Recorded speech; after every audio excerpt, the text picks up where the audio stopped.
Hey guys, welcome to my channel. So today it's Sunday and therefore it's Elvis CoStar or a double feature, and today it's CoStars and we're looking at Donna Douglas, and I absolutely love Donna Douglas. She is gorgeous and one of my favorite co-stars, and she's from Frankie and Johnny, and of course she plays Frankie, and I just love her. I think she's gorgeous. Okay, so first of all, Donna Douglas was born September 26, 1932.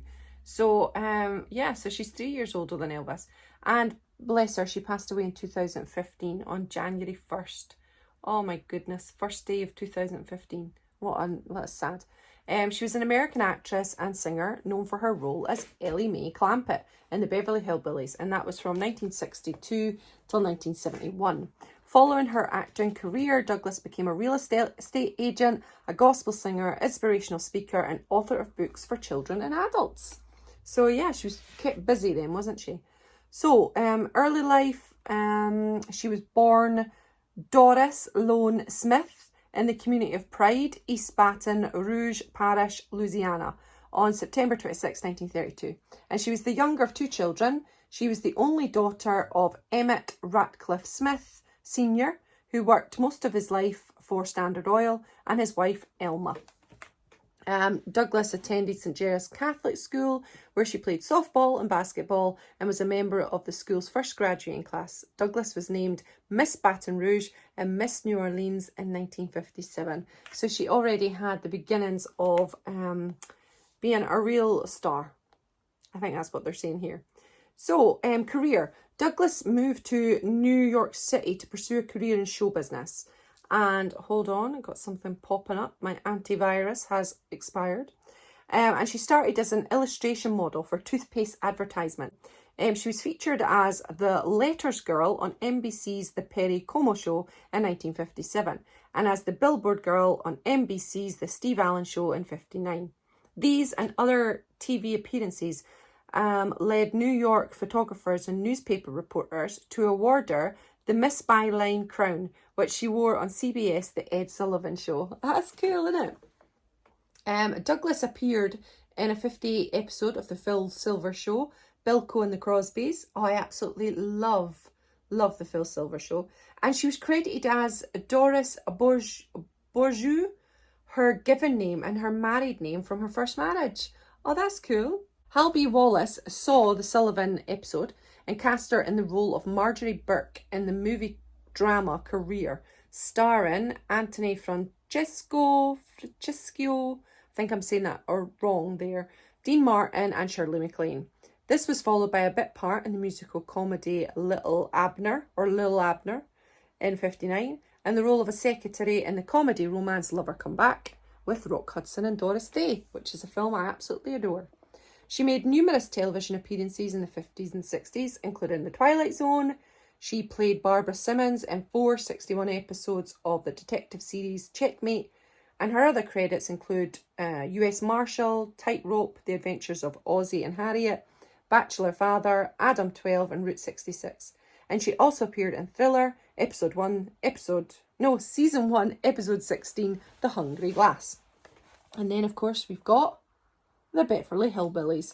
So, the Beverly Hillbillies, although Douglas was an active actress in the 60s, she was still relatively unknown when selected from the 500 young actresses to work on the Beverly Hillbillies from 62 to 71.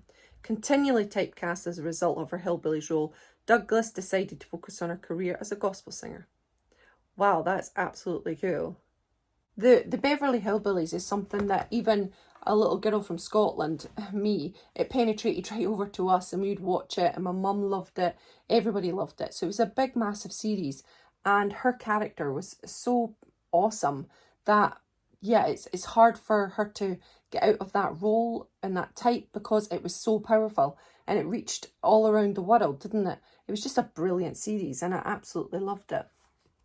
After her acting career, she received her real estate license after the Beverly Hillbillies finished production. She did not work in the field long, however, as she remained in show business and found other projects. She frequently performed as a gospel singer and was a speaker at church groups, youth groups, schools, colleges across the United States, and worked with charities. She also wrote and published a religion-based children's book titled Donna's Critters and Kids, children's stories with a Bible touch. And the book included Bible stories featuring animals combined with colouring books. Amazing. She's done so many good things. She published a cookbook, Southern Favourites and A Taste of Hollywood. So in personal life, Douglas married her first husband in 51, who she had her only child, Danny, in 54. The couple divorced that same year, and she married Robert M. Leeds, director of the Beverly Hillbillies, in 71, and they divorced in 80. In 82, Douglas was accepted by and enrolled by Bible Training Centre in Broken Arrow, Oklahoma, and she graduated in 84 with an emphasis in children's ministry. So in her final years, she was, in addition to her frequent travelling for celebrity appearances and speeches, Douglas enjoyed gardening, spending time with friends and family, and answering her fan mail. And she died in Baton Rouge General Hospital, aged 82, from pancreatic cancer, which is so very, very sad. It doesn't state here that she was in Frankie and Johnny, except for when you go down to the filmography. And here is Frankie and Johnny, 1966, as Frankie. So, yeah, I've always thought that they had a beautiful relationship together, and I have heard that they did spend quite a bit of time in their room speaking, but they're both very, very religious and both got on very, very well. So I can imagine that there would be so much for them to discuss and talk about. So yeah, I think they might have had quite a beautiful friendship. So it is said that because they were both avid readers of books on philosophy and religion, the two stars found that they had a common interest. Between takes, they would discuss Christianity, which we have just discussed there, and talk about different books they had read. When Elvis started getting interested in these kind of books, he often consulted his friend Larry Geller, who had an extensive collection, and they often discussed spiritual matters. So the guy who wrote this article actually wrote to Larry Geller what Larry's response is.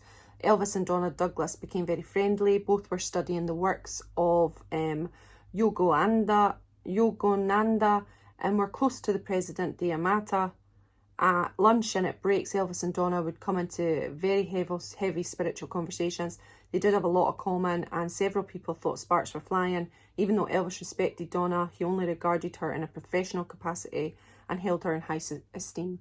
I used to visit her in the dressing room, and we'd meditate and discuss various philosophical subjects that we shared. Eventually, Donna moved on from those studies and embraced a more fundamental version of Christianity. I don't know if you've read a book I worked on with Jess Stern, Elvis' Spiritual Journey. In it, we discuss Elvis' relationship and spiritual connection with Donna. I hope this helps. If there's anything else, just let me know, Larry. So, yeah, that's quite a lovely little bit that's from Larry himself talking about their connection, and it was very deep, as we've discussed. And that connection is what they would be away in their trailer or in their room together, and you could be thinking that sparks were flying, but it was a mutual respect, friendship, and shared interest. And Elvis was a very deep thinker, and you can see here that Donna Douglas was a very deep thinker, and they were both searching and probably found each other at the right time to search together. So I think that's lovely. So yeah, thanks very much for joining me on this one about Donna Douglas. I loved learning a little bit more about her. Very, very interesting, and I hope you have enjoyed the pictures, and I hope you enjoyed this Sunday special. Next week we'll be back with double feature. So until then, I shall see you. Bye everyone.